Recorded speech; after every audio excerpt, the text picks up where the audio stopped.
दोस्तों, देश की सियासत में जो तूफान उठा है वो शायद पिछले कई दशकों में नहीं देखा गया।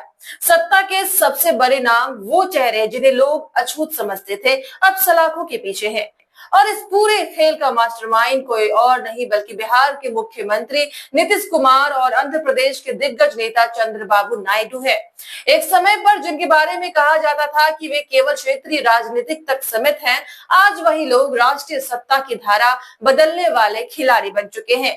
लेकिन सवाल ये है कि आखिर ये सब हुआ कैसे? क्या वजह थी कि दो ऐसे नेताओं ने जिनके साथ कभी बीजेपी की गाड़ी दौड़ती थी, आज पूरी तरह से पहिए उलट दिए? और सबसे बड़ा सवाल, राहुल गांधी अचानक हीरो कैसे बन गए? कहानी शुरू होती है एक बंद कमरे की मीटिंग से, जहां इंडिया अलायंस के बड़े नेता इकट्ठा होते हैं।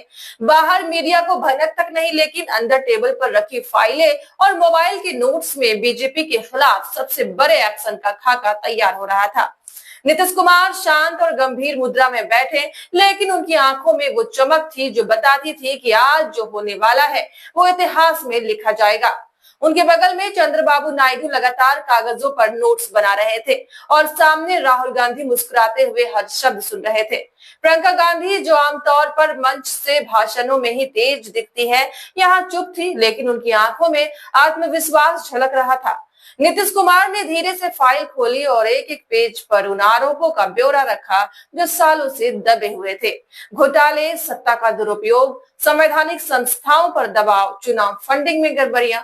यह फाइल सिर्फ कागजी का ढेर नहीं था, यह उस राजनीतिक सुनामी का बीज था जो अगले कुछ दिनों में बीजेपी की नींव हिला देने वाली थी। चंद्रबाबू नायडू ने अपनी आवाजों में ठहराव लाते हुए कहा, दोस्तों, अब वक्त आ गया है कि देश देखे कानून सबके लिए बराबर है, चाहे वो प्रधानमंत्री हो या आम नागरिक। राहुल गांधी ने हल्की मुस्कान के साथ कहा, जब सच को दबाया जाता है तो वो और जोर से बाहर आ जाता है। आज हम सच को सामने लाएंगे। और बस यही वो पल था जब खेल पलट गया। अगले ही दिन देश भर में छापेमारी शुरू हो गई। दिल्ली से अहमदाबाद तक, मुंबई से वाराणसी तक बीजेपी के दफ्तरों और नेताओं के घरों में एक के बाद एक नोटिस और रेड की खबर आने लगी। टीवी चैनल्स पर ब्रेकिंग न्यूज की बार आ गई। मोदी साहब पर शिकंजा, इतिहास में पहली बार सत्ता के शीर्ष पर कानूनी कार्रवाई। एक तरफ देश हैरान था तो दूसरी तरफ विपक्ष के नेताओं के चेहरे खिल उठे थे।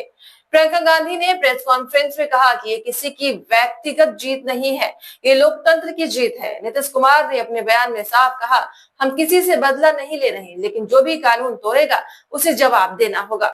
राहुल गांधी ने कहा कि हमने हमेशा कहा था कि सच्चाई को दबाया नहीं जा सकता। आज देश ने देख लिया। उधर बीजेपी खेमे में सन्नाटा था। पार्टी के वरिष्ठ नेता आपस में मीटिंग कर रहे थे, लेकिन अब उनके पास न प्रधानमंत्री था न गृह मंत्री।